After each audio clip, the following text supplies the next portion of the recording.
varios aspectos que el Espíritu me inquietaba esta mañana sobre 5 capítulos de Juan, que por supuesto no los vamos a ver hoy.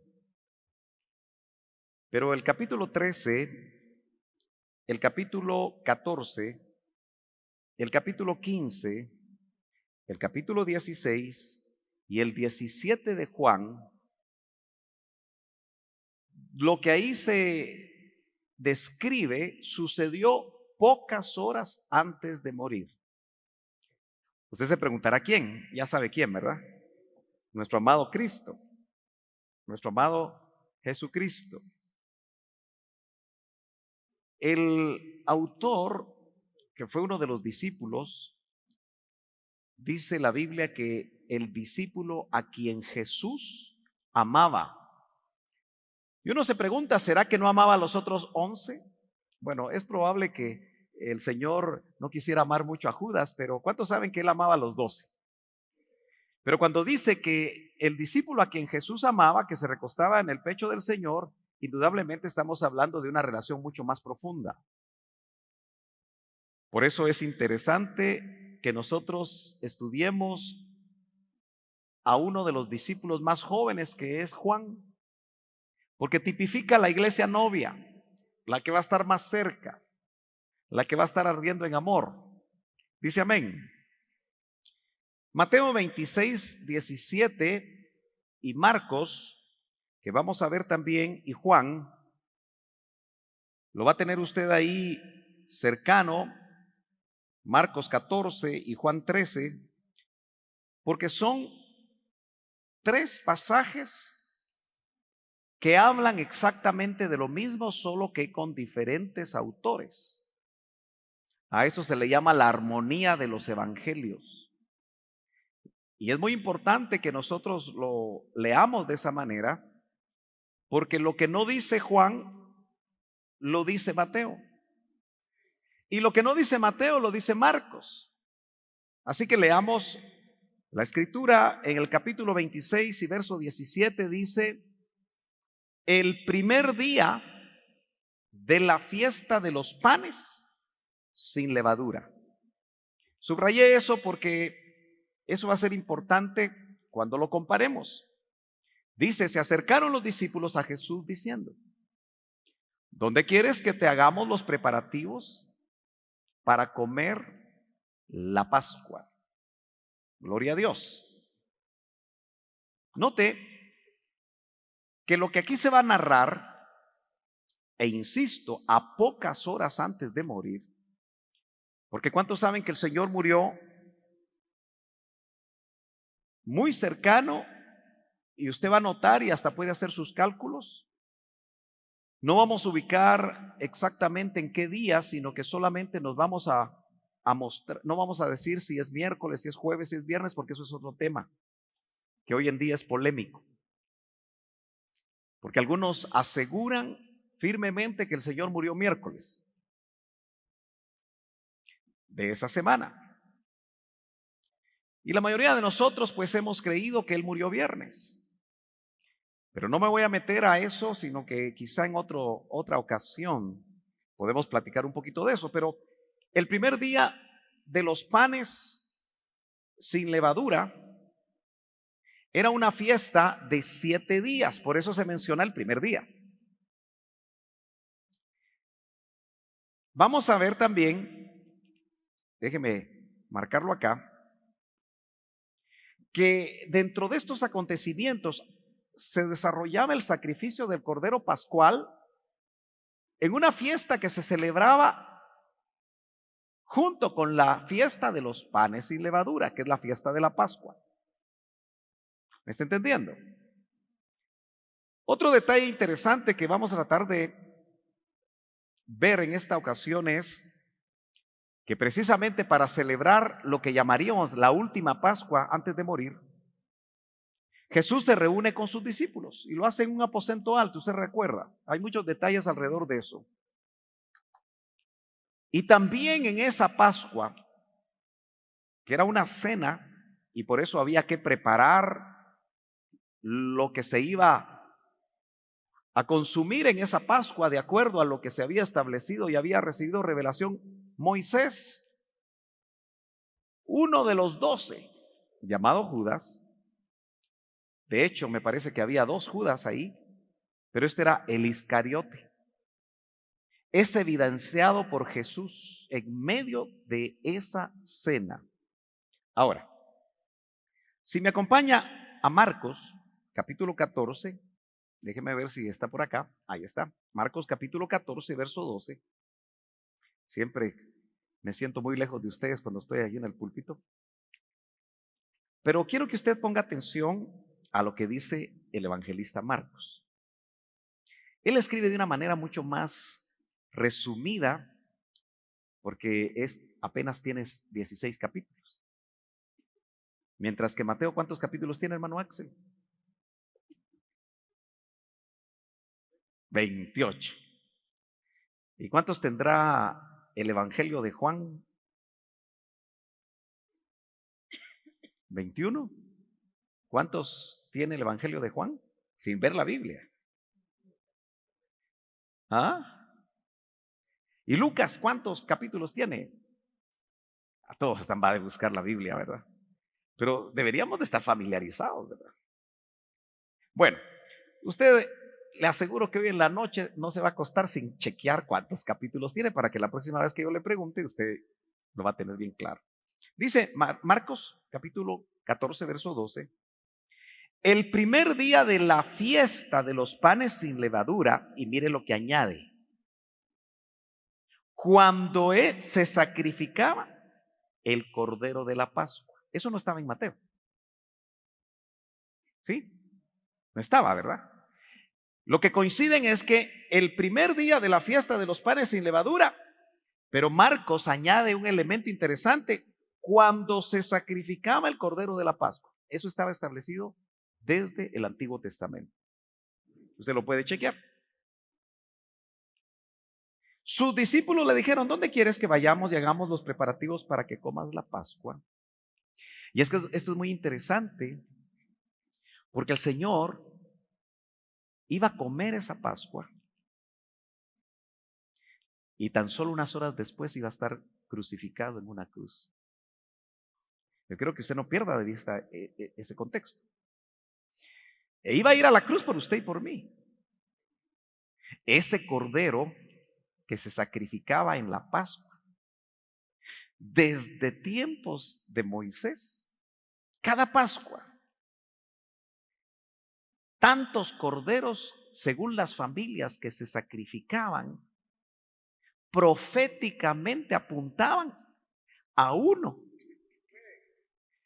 del cual Juan el Bautista oyó decir que este era el Cordero de Dios, totalmente nuevo, diferente. Todos los corderitos apuntaban al Cordero de Dios, que venía a quitar el pecado del mundo, es decir, el pecado de todos los que estamos aquí, y de millones y millones y millones que a través del tiempo han tenido revelación de estas cosas y sus pecados han sido perdonados. Por eso, las pocas horas antes de morir,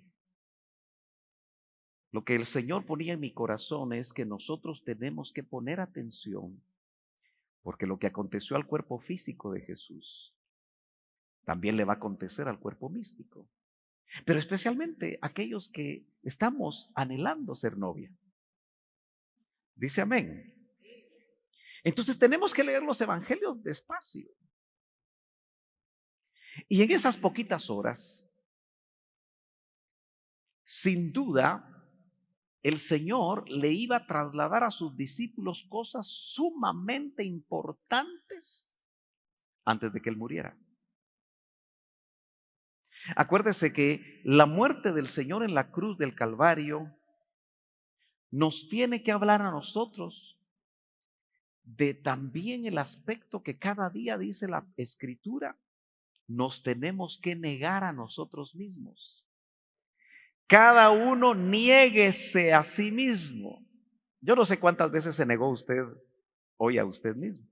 ¿Qué será eso de negarse a uno mismo? Que yo quiero algo, pero no le agrada a Dios. Entonces me niego a mí mismo. Yo sí lo quiero, pero el Señor no. Y mi nueva naturaleza, ¿sí? Mi nueva naturaleza me ayuda a decir no. Si es que nosotros estamos deseando agradar a Dios. Porque hay una batalla continua. Hago esto, no hago esto, hago esto, no hago eso. No me diga usted que no la vive. ¿Sí la vive usted? Ah, bueno, si la vive, entonces identifíquese con lo que estoy diciendo y por lo menos diga, amén, así es. Entonces, mire, ¿dónde quieres que vayamos y hagamos los preparativos para que comas la Pascua? Los discípulos estaban, diríamos, con la revelación que tenían preparados solamente para hacer un rito, una fiesta más. Solo que esa fiesta iba a ser totalmente diferente. Iba a dejar de ser Pascua para ellos, sus discípulos, y se iba a convertir en la cena del Señor.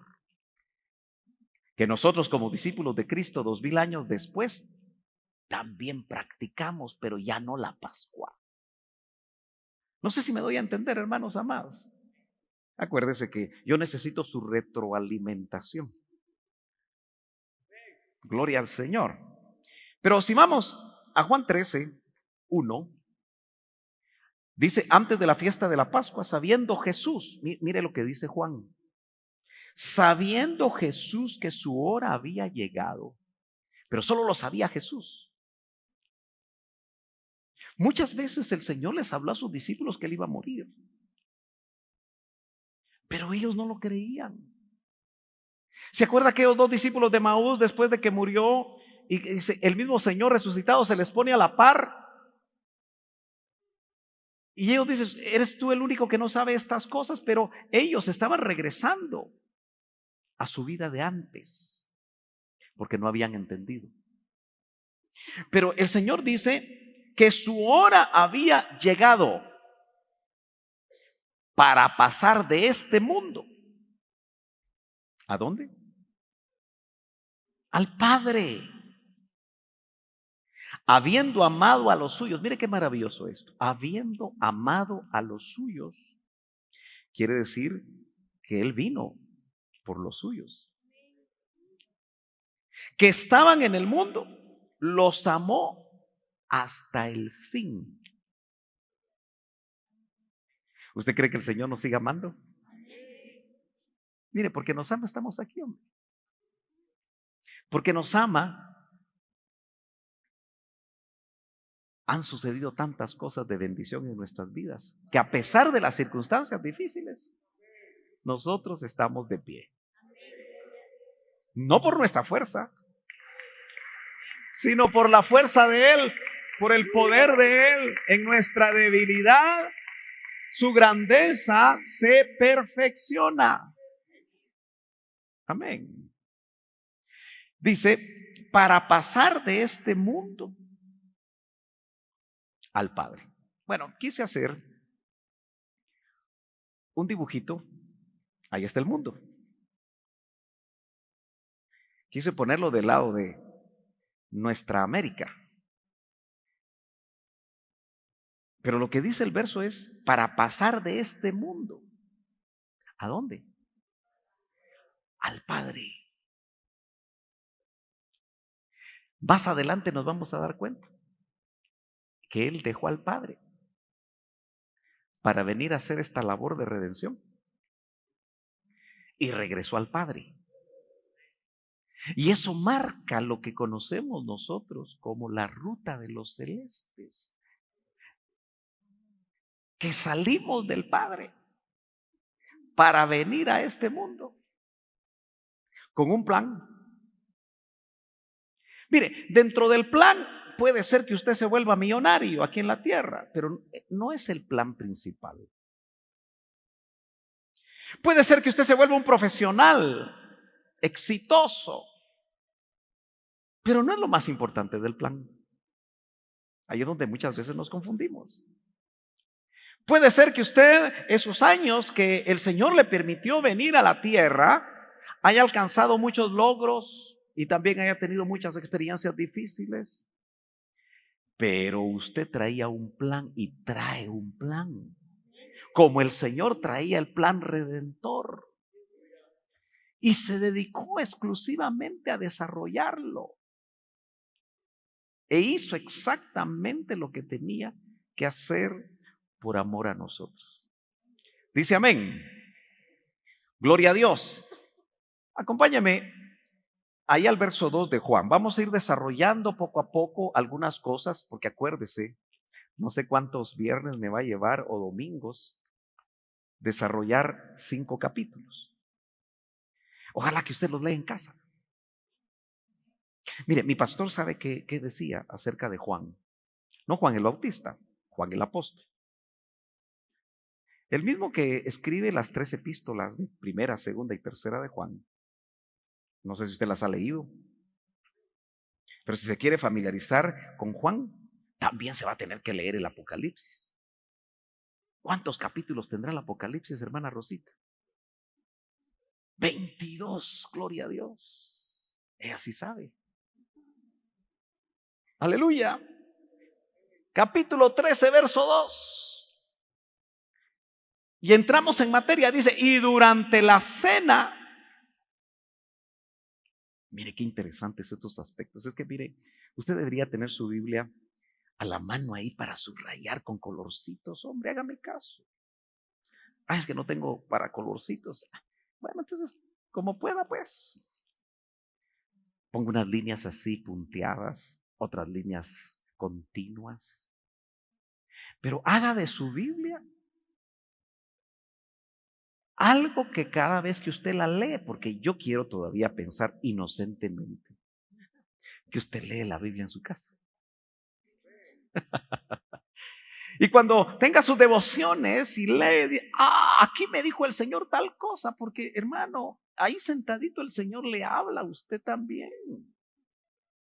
Entonces dice, y durante la cena, como ya el diablo, que el Señor lo reprenda, ¿verdad?, había puesto en el corazón de Judas Iscariote. Usted no tiene que perder de vista que Judas era un apóstol del Cordero. Uno no me entiende cómo se le filtró este hombre, pero ya estaba preparado ese vaso de deshonra, lamentable. Y solo podemos entender eso cuando conocemos la preexistencia, pero no nos vamos a meter a eso ahorita.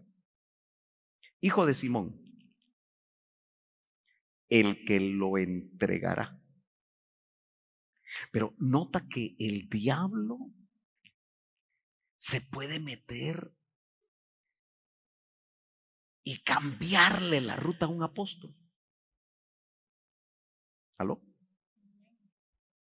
¿Y será que solo en los tiempos de Jesús o también en estos tiempos? Bueno, si lo puede hacer con un apóstol, imagínese con nosotros. Entonces, nosotros tenemos que ser sumamente cuidadosos. ¿Dónde estamos caminando? ¿Cómo lo estamos haciendo? Porque sin duda Judas fue abriendo puertas para que el diablo pusiera en su corazón otro apóstol. Pedro también, el diablo le puso palabras. Si en estos tiempos tenemos que discernir si los hermanos no nos están diciendo algo de parte del diablo. ¿Aló? Si un predicador no está diciendo algo de parte del enemigo, tenemos que tener testimonio. ¿Qué nos están diciendo? Y por eso tenemos hoy más que nunca que conocer la palabra. Sigo. Verso 3. Jesús, sabiendo que el Padre, es que mire qué relación más linda la que tenía el Hijo con el Padre.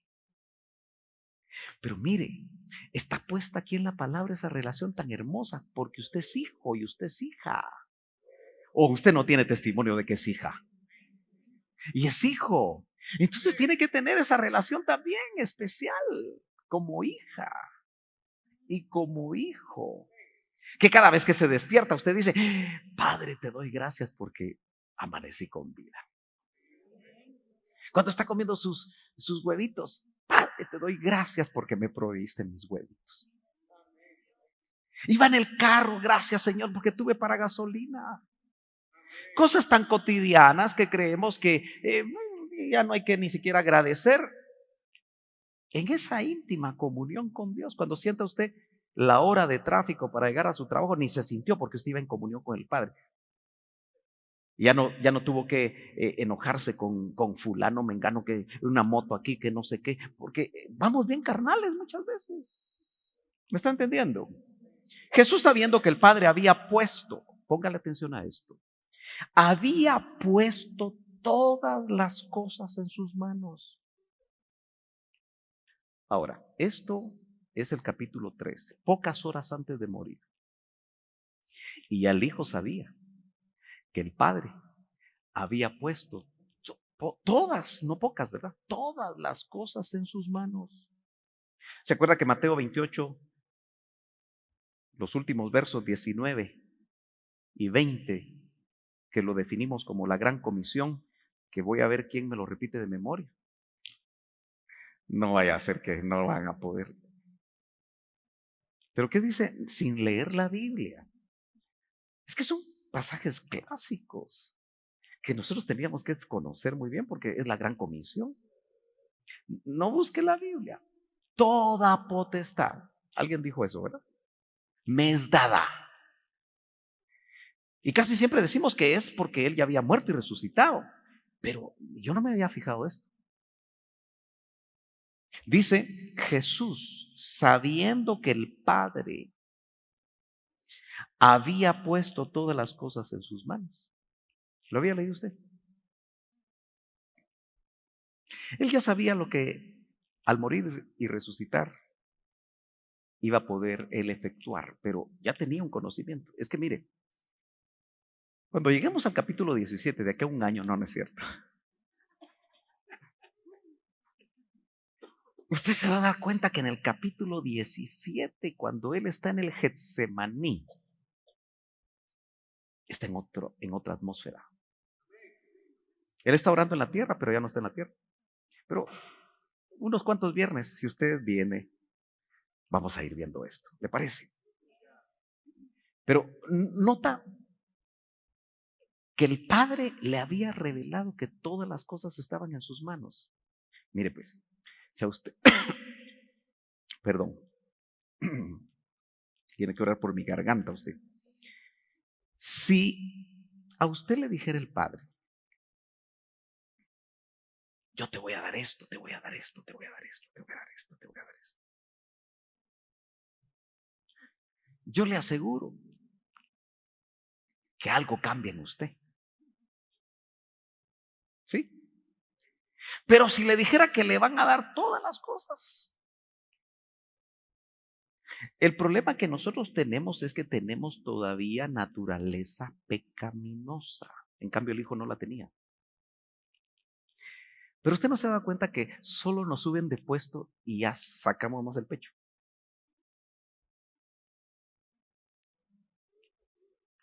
¿Sabe qué decía el hermano Otto?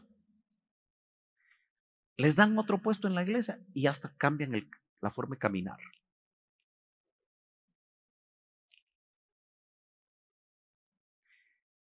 Nos graduamos de algo y ya empezamos a ver a los demás así. ¿Sí o no? Yo me recuerdo que una ocasión, yo tengo mi camioneta, café, ¿verdad? ¿La conoce usted? Es una Yukon, modelo 1997, la compré nueva. Clásica ya, ¿verdad? Es gastonaza y media. Solo la saco cuando no tengo tu carro. Pero en esos tiempos, cuando la compré, hace 18 años, era un carro de lujo.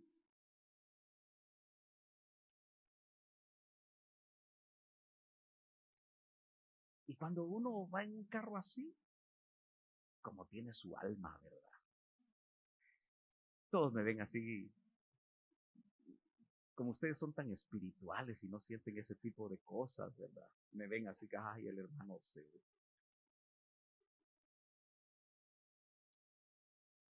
El alma es así, cuando estás alcanzando triunfos. Pero mi Cristo y el suyo, cuando supo que le dieron todas las cosas, en lugar de enseñorearse de eso, usted va a ver lo que va a hacer y nos va a bajar aquí de la moto a todos. Porque yo quiero que usted entienda el contexto de esto. Él tenía todo. Si yo estoy interpretando bien lo que está diciendo la Biblia, Jesús, sabiendo que el Padre había puesto todas las cosas en sus manos y que de Dios había salido, él sabía exactamente quién era. Y a Dios volvía. Bueno, eso es esto. Ahí está el mundo. Un pequeño punto en la famosa galaxia llamada la Vía Láctea. Apenas un puntito. Y esa galaxia es un puntito en el mar del universo creado por nuestro Señor. Porque nada de lo que fue creado sin Él. Amén. Así que ese puntito, mire hermano, cuando usted ande orgulloso, póngase a pensar que usted vive en un puntito y que usted no llega ni a puntito. Cuando usted se siente así muy salsa. Entonces, mire, ahí está el mundo y ahí está Dios. ¿Y qué dice ese verso? Que Él salió de Dios. Estamos leyendo verso 3. Y que de Dios había salido. Amén. Y a Dios volvía. Es que si usted entiende bien esto, le van a revelar que usted tiene esa ruta también.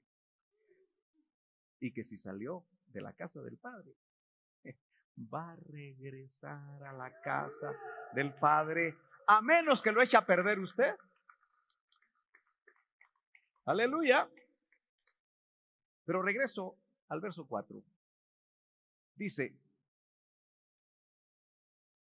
cuando ya sabía todas esas cosas, él sabía que era el dueño de todo, que le pertenecía a todo. No solo el puntito de la tierra, porque si él supo que de Dios salía, es un misterio cuando venimos al mundo, los que ya somos hijos. Hebreos 2:14.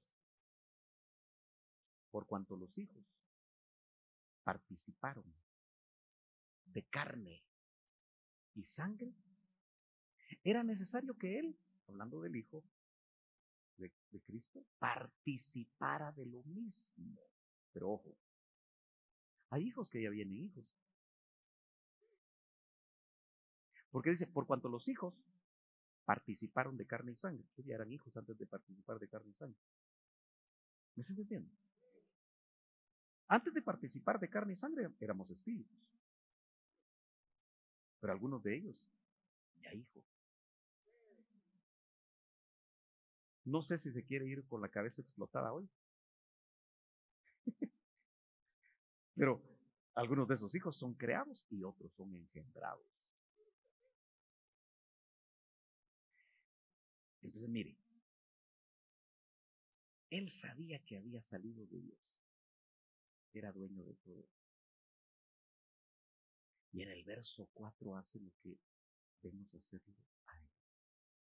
Si esto no nos baja de la moto, no nos va a bajar nada de la moto. Se levantó de la cena. Se quitó su manto. En esos tiempos el manto era autoridad. ¿Cómo llegó Nicodemo, el maestro de Israel, el capítulo 3 de Juan, a Cristo? Le dijo, rabí. El rabí de rabíes en Israel le dice rabí a Jesús. Entonces, ¿cómo lo consideraba Nicodemo a Jesús? mucho más alto que él. ¿Estamos de acuerdo? Va. Entonces, dice, se levantó de la cena, se quitó su manto. ¿Cuántos de nosotros nos vamos a terminar quitando el manto de una vez por todas?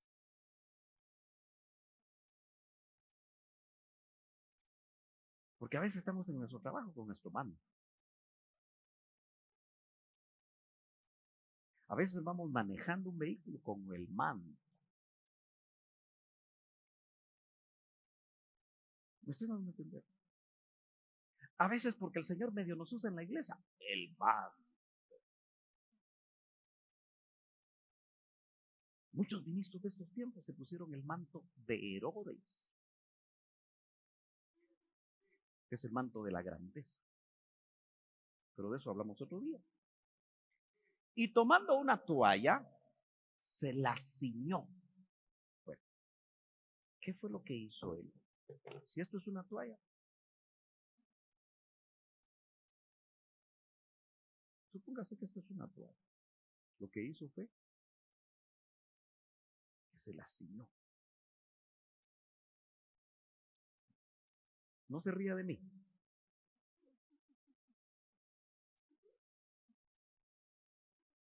El manto es el ministerio apostólico, porque las vestiduras de Jesús nos hablan de los 5 ministerios en figura. ¿Cuántos saben eso? Por eso, el que tenía los 5 ministerios hizo lo que hizo. ¿Cuánto tenemos que aprender?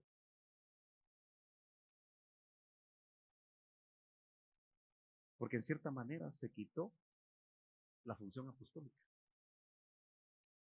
Que no era problema para él. Porque iba a actuar como profeta. Porque el cinto es el ministerio profético. Y se ciñó. Bueno, me lo quito porque se va a reír de mí más.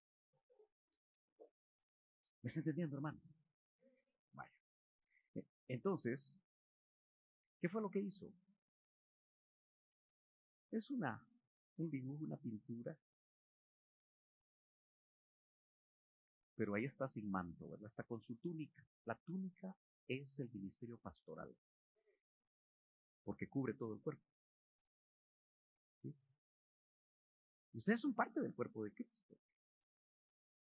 Entonces, un verdadero ministerio pastoral cubre, salvo que usted se salga de cobertura pastoral. Y eso lo decide usted. Y allá usted. Aquí lo presentan descalzo, pero generalmente en esos tiempos usaban sandalias, que es el ministerio evangelístico. Cuán hermosos son los pies de aquel que trae buenas nuevas. ¿Sí? Y la ropa interior, que ahí no se ve, es el ministerio magisterial. Vaya, mire pues. El rey del universo, el que sabía de dónde había venido y a dónde iba a regresar, el que sabía que le habían dado todas las cosas. Déjeme hacerle un paréntesis. En esos tiempos no se usaban calcetines, como usamos ahora, o calcetas. No había zapatos cerrados, eran abiertos, sin calcetines, y eran sandalias. Por lo tanto, los pies se ensuciaban. ¿Estamos de acuerdo?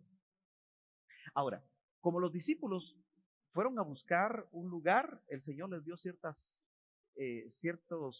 señales, donde vieran un hombre con cántaro. Otro día hablamos qué significa eso. Pero en esa casa no había doulos, no había sirvientes, no había esclavos en el lugar donde se iba a llevar a cabo la Pascua. ¿Sí? ¿Estamos de acuerdo? No había. Porque lo que les prestaron fue el lugar. Generalmente en esos tiempos, Los doulos, los sirvientes, los esclavos que se los compraban para hacer esos trabajos que les parecían viles. Cuando usted llegaba a la casa, había siempre un lebrío con agua y el sirviente le estaba esperando para que usted se quitara las sandalias y el sirviente le lavaba los pies para que usted entrara con los pies limpios. Cuando entraron los 12 discípulos, con el 13, empezaron a comer con los pies sucios. Y sin duda, el Señor esperaba que alguno de ellos se acomidiera a lavar los pies de los otros. Pero en 3 años y medio no habían entendido nada. ¿Y sabe por qué? Porque se peleaban los puestos entre ellos. Pedro, que era el más, tal vez el Señor pensaba, Pedro, que recibió revelación de quién era yo. Pedro, esto no te lo reveló carne y sangre. ¿Se acuerda? Juan, que estaba recostado en su pecho, pero el Señor estaba meditando que ninguno de ellos, ni siquiera se pusieron de acuerdo en decirle, mira Pedro, yo te lavo los tuyos y vos me lavas los míos. Porque todos se consideraban más importantes el uno que el otro. ¿Qué son las conversaciones que lleváis? Y se iban peleando atrás para ver quién era más importante entre ellos. Esos eran los discípulos, los apóstoles. ¿Será que los de hoy son parecidos? Seguramente entraban en competencia. Ni siquiera se le ocurrió a uno de ellos decirle al Señor, Señor, ¿te puedo lavar tus pies? Y no me vaya a decir usted, si yo hubiera sido uno de los discípulos, yo sí lo hubiera hecho, hermano, serio. No se me adelante, porque hay que ver de qué tamaño está su orgullo, de qué tamaño está nuestro orgullo. Es considerarnos muy importantes. Y entonces el Señor nos hace a nosotros un llamado a la humildad. Acuérdense, pocas horas antes de morir, el Señor le hace a sus discípulos un llamado a la humildad. Si nosotros estamos a punto de que Él vuelva, ¿no cree que Él también va a esperar en nosotros una verdadera humildad? Porque nosotros tenemos que morir al yo. Lo que se aplica de la muerte de Cristo, su muerte vicaria, su muerte sustitutiva de nosotros, lo que se aplica es que nosotros muramos al yo. Por eso yo digo esto continuamente, porque el Señor me puso en mi corazón hace muchos años. Me dijo, ¿quién lleva una cruz para no morir en ella? Me dijo. Y me dejó quieto. Porque si nos están pidiendo que cada día tomemos nuestra cruz, es porque un día nos van a crucificar en ella. Pero no por nuestros pecados. Ahí van a matar al yo. Por eso, uno que lo logró, aparte del Señor, fue Pablo. Porque Pablo dice en Gálatas, con Cristo estoy juntamente crucificado y ya no vivo yo, sino Cristo vive en mí. Y lo que vivo, lo vivo en la fe del Hijo de Dios. Entonces él alcanzó la muerte del Dios. Entonces es posible alcanzarla. Solo que muchos han dejado guardada su cruz en algún lugar.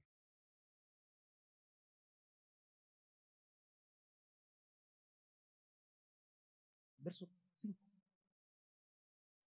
Tengo todavía verde y unos minutos todavía. Dice, luego echó agua en una vasija, como él no vio que ninguno se acomidió.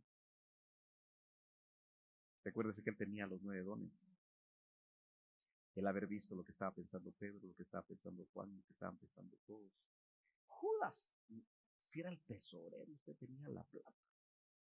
A mí que me la den los pies. Era una costumbre oriental que lo hacía el más bajo en la escala social de ese tiempo, que ni siquiera era dueño de su propia vida. Y nuestro Cristo, al ver que nadie se acomedía, dijo, lo voy a hacer yo. Y comenzó a lavar los pies de los discípulos y a secárselos con la toalla que tenía ceñida. En figura los estaba ministrando. Y ahí sí, Pedrito, que a veces por adelantado metía la pata. Entonces, fíjese que los demás no se dejaron. Pedro es tipo de aquel que no se deja ministrar, que va a pasar toda su vida cristiana sin ministrarse porque cree que está bien. O cree que ya no tiene remedio y por eso no se ministra. Porque Pedro pone oposición, le dice, Señor, ¿tú lavarme los pies? ¿Tú lavarme los pies? Aparentemente, si lo juzgamos humanamente hablando, él estaba bien porque estaba diciendo, tú lavarme los pies, pero no había entendido porque entonces, a ver, te lo hago yo a ti. O déjame seguir haciéndolo yo a los demás porque tú ya me diste ejemplo, ya entendí, Señor.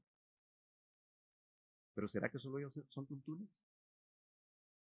¿O será que nosotros todavía a estas alturas del partido también somos tuntunes? No nos entra.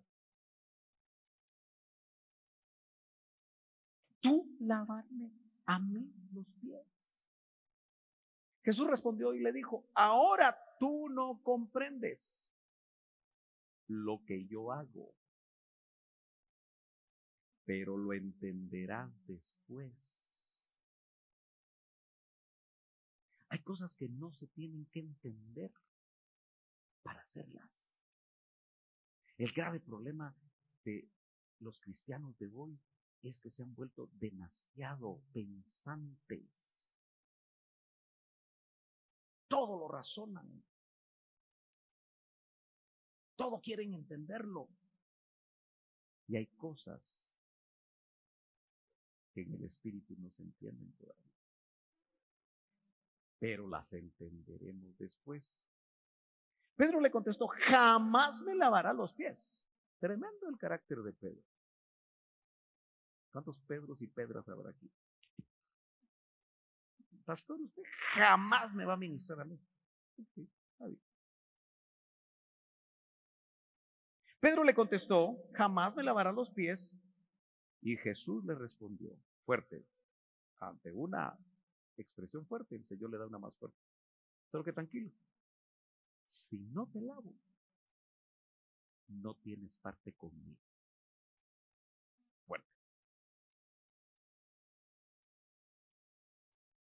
Pero esa respuesta solo la puede dar el Señor. Nosotros los ministros, ¿no? ¿Me está siguiendo, hermano? Si no te lavo, no tienes parte conmigo.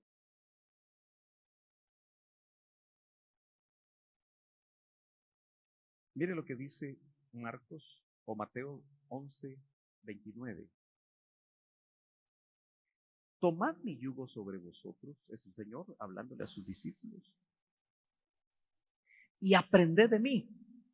Ese es un llamado a nosotros también. Que soy manso y humilde de corazón, no religioso. de adentro para afuera. Ahora, hermano, ¿usted quiere ser novia? ¿Se quiere parecer a Cristo para ser novia? ¿Por qué lo va a venir a examinar a usted? ¿Me va a venir a examinar a mí? ¿Y sabe qué va a buscar? Si yo me parezco a Él. Si yo no me parezco a Él, me deja. Entonces, si dice aprender, primero dice, tomad mi yugo sobre vosotros. En otra porción dice que su yugo es fácil y ligera su carga cuando se hace en el espíritu, cuando nosotros lo hacemos en la carne. Por eso la religiosidad carga, frustra. Y hallaréis, el que es manso y humilde de corazón, dice, y hallaréis descanso para vuestras almas. En otras palabras, si usted es manso y humilde, va a tener descanso en su alma. ¿Qué será lo contrario a ser manso?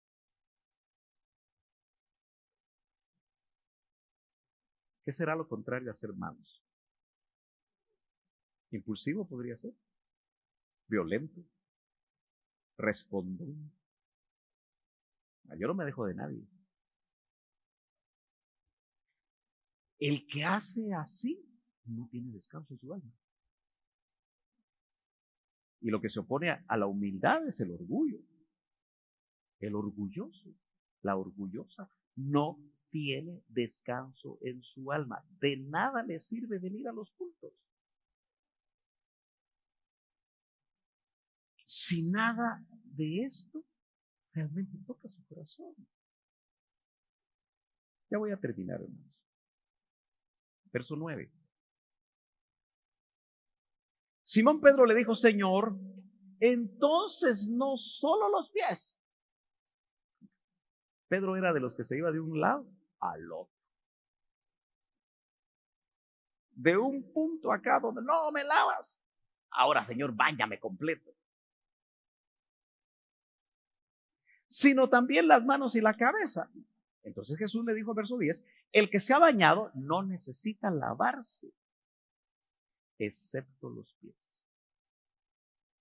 Es en nuestro caminar diario cristiano que nos ensuciamos los pies, porque ya la sangre de Cristo nos limpió, nos bañó. ¿Entiende eso? Pues está todo limpio, dice. Y vosotros estáis limpios. Y volteó a ver a Judas, pero no todos. Ahora yo subrayé eso. Porque si usted no ha nacido de nuevo, no está limpio. Si usted ya nació de nuevo, está limpio, solo necesita lavarse los pies. Tip de la administración. Verso 11, porque sabía, dice, ¿sí? Sabía quién le iba a entregar dones que el Padre le había revelado. Qué lindo sería que usted supiera de antemano quién lo va a traicionar, ¿verdad? Pero si fuéramos espirituales, podríamos discernirlo y no tomar represalias por la clase de carácter que Cristo ha hecho en nosotros. Mire, cuando uno se acerca de esta manera a la palabra, uno llega a la conclusión, eso no se puede vivir usted. No, por nuestras fuerzas no. Pero a través del poder del Espíritu Santo, que nosotros nos dejemos trabajar, indudablemente sí es posible. Dice amén. Dice, porque sabía quién le iba a entregar, por eso dijo, no todos estáis limpios. Bueno, tengo que terminar en los próximos 5 minutos. Verso 12. Entonces, cuando acabó de lavarle los pies, tomó su manto y sentándose a la mesa otra vez les dijo, ¿sabéis lo que os he hecho? Se quedó viendo a todos. A ver si Pedro contestaba, que era el que siempre contestaba más rápido. Vosotros me llamáis maestro y señor, y tenéis razón porque lo soy. Ya se había puesto el manto. Pues si yo, el Señor y el Maestro, os lavé los pies, vosotros también debéis lavaros los pies unos a otros. Aquí les hago una pregunta. ¿El lavatorio de pies se deberá practicar hoy en forma literal? ¿Será que a eso se está?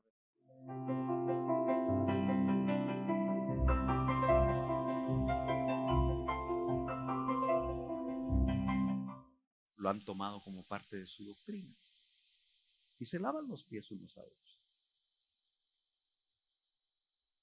Hasta cierto jerarca de la iglesia grandota se pone a lavarle los pies a ciertas personas como parte del ritual que ellos manejan en su religión. Pero decía mi pastor, ¿de qué sirve que se laven literalmente los pies si no son sinceros? Y después siguen peleando. Y después se siguen considerando uno más importante que el otro. A mí me parece que nos habla más de esa actitud de humildad que deberíamos de tener frente a los hermanos, considerándonos doulos, siervos. Por eso vuelvo a la carga con los ministerios actuales. Que el Señor nos guarde. Pero Romanos 1:1 dice, Pablo, doulos de Jesucristo, llamado a ser apóstol. ¿Sabe por qué vemos lo que vemos? ¿Y por qué pasa lo que pasa? Porque el pueblo no ha logrado discernir que primero hay que ser siervo, esclavo.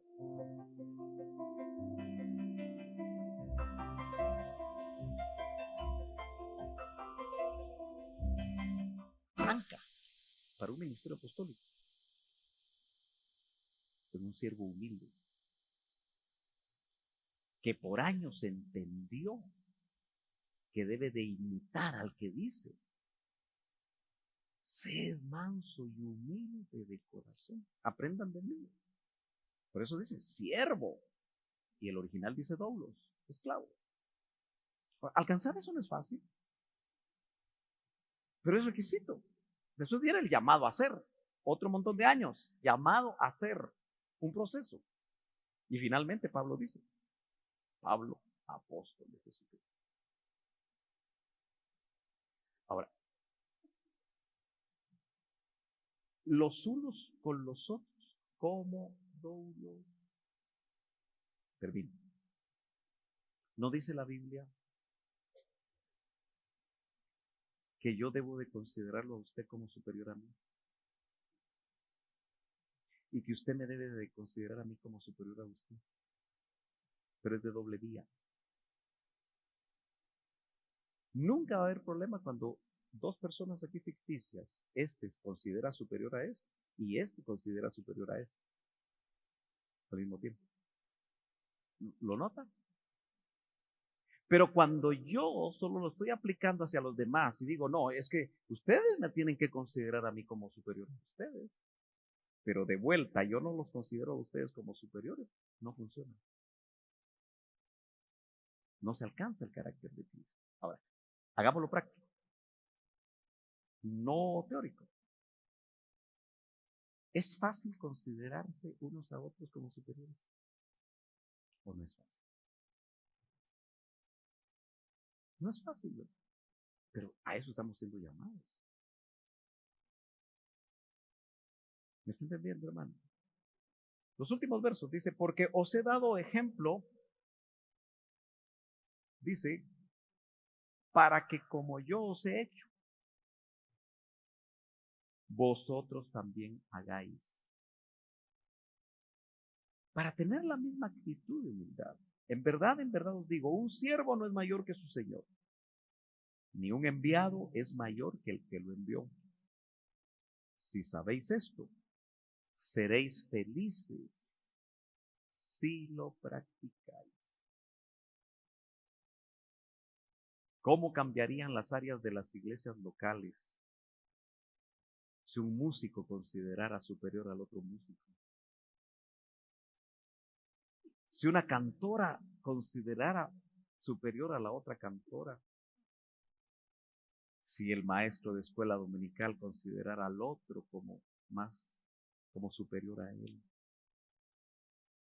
Y así podríamos poner todas las áreas. ¿Me entendió, hermano? Pocas horas antes de morir, Jesús le enseñó a sus discípulos quizá lo más importante. Y se los enseñó con su ejemplo.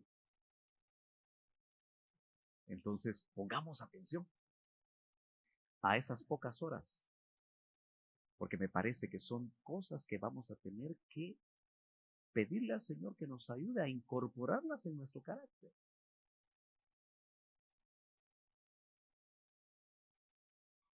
La próxima vez que alguien se parquee mal, ni se va a enojar el que se parqueó mal, ni se va a enojar el que le va a decir, hermano, ¿podría parquear mejor su carrito? Eso es lo práctico. Usted no se va a andar peleando con los policías, no se va a andar peleando con su jefe. Es que también hay que considerarlo superior.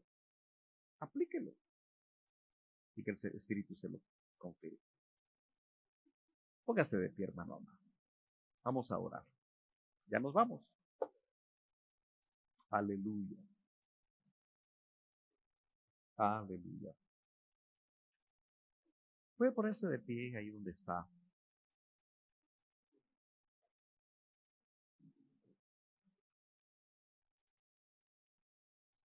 Y solo le voy a pedir que antes de orar, un minuto,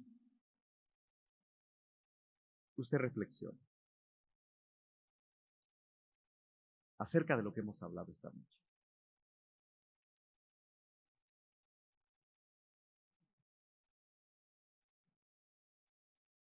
Reflexione.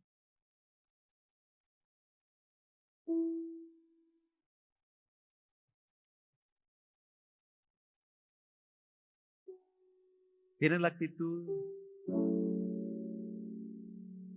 de humildad o te cuesta? ¿Eres manso? O a veces nadie te aguanta en tu casa o en tu trabajo.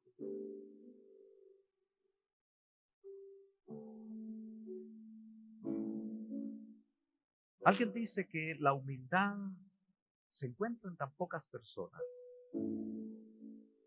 porque para ser humilde,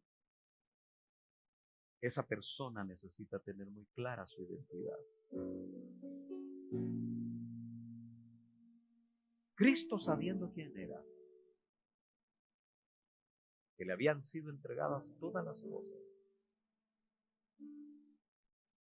sabiendo quién era su Padre, porque esa es la identidad que tenemos que tener clara, no tuvo ningún problema con lavar los pies de hombres pecadores. Sabiendo quién era, teniendo clara su identidad, pudo hacer eso. ¿Por qué no ahí donde está le pide al Señor que le confirme su identidad como hijo? Si a usted le revelan eso como hija del Dios Todopoderoso, usted no va a tener que mostrarle a nadie quién es usted. Usted no va a tener que probarle a nadie qué lugar tiene que tener usted. Y va a poder entender y practicar aquello que en determinado momento, aunque no lo entienda, tendrá que hacer para enseñarles a otros. Oh, no se vaya solo con el conocimiento de lo que oyó. Reflexione. Reflexione cuántas veces usted se ha mostrado orgulloso, suficiente, sobreseguro en los ámbitos donde usted se mueve.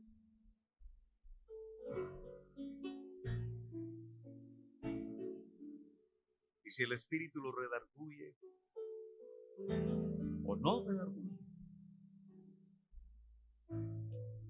pongámonos a cuentas. El parecernos al Hijo es un proceso no fácil, pero si nos piden alcanzar esa estatura, es porque se puede lograr en Cristo. Y poco a poco veremos cómo realmente nos convenía que Él se fuera para que el otro Consolador estuviera cerca, que estuviera en nosotros, porque es el Espíritu el que nos va a conducir en esta ruta final,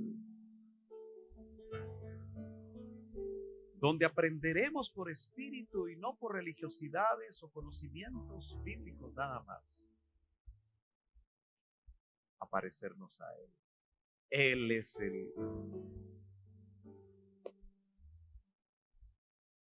el que nos puede formar, nos puede tallar, nos puede moldear. Solo dejémonos. Padre, yo oro por este grupo de tus hijos que en esta noche han oído tu palabra. Los bendigo, Señor, y te suplico que a cada uno de nosotros esta palabra, Señor, nos sea confirmada por el Espíritu y nos sea aplicada para que podamos, Señor, entender que nos cambiaron naturaleza y nos hicieron hijos tuyos para parecernos a ti, para actuar como tú actúas. Permítenos aceptar ese llamado a la humildad, donde tu Espíritu nos guiará cómo actuar bajo diferentes circunstancias, a menguar nosotros para que tú crezcas. ¿Por qué no levanta sus manos solo un momento en una señal de rendición? Ríndase. Rindámonos a vivir la vida cristiana por nuestra fuerza.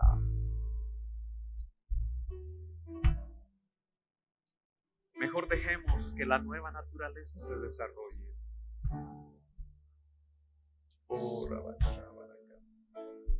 Porque Él nos dio ejemplo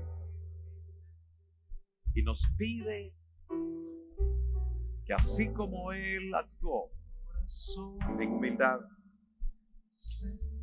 también nosotros actuemos.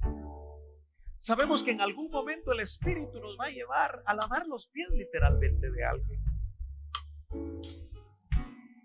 por alguna administración especial que el Espíritu quiera hacer, pero que sea bajo guianza, no en un rito religioso. Oh, bendito Señor. Gracias, Padre. Gracias, Señor. Gracias, Señor. Aleluya. Sí, Señor. Sencillo, que pueda con mi vida rendirte adoración. Dame un corazón como el tuyo. Cantemos una vez más y nos vamos. Dame un corazón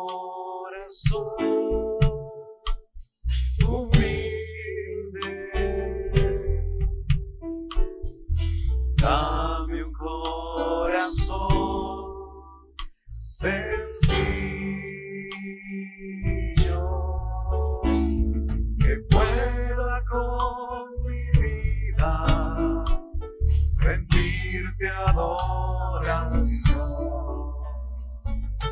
Dame un corazón como el tuyo.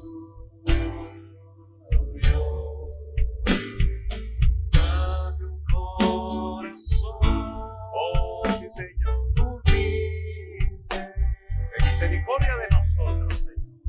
Dame un corazón sencillo, que pueda con mi vida rendirte adoración. Dame un corazón como el tuyo, que pueda con mi vida rendirte adoración. Dame un corazón como el tuyo. Llévanos con paz y bendición, Señor. Guárdanos en nuestro regreso a casa. Envía ángeles a guardar nuestro camino mientras tenemos la oportunidad de estar nuevamente en tu casa. Que la comunión se mantenga continua, Señor. Te lo suplicamos. En el nombre de Jesús. Amén y amén.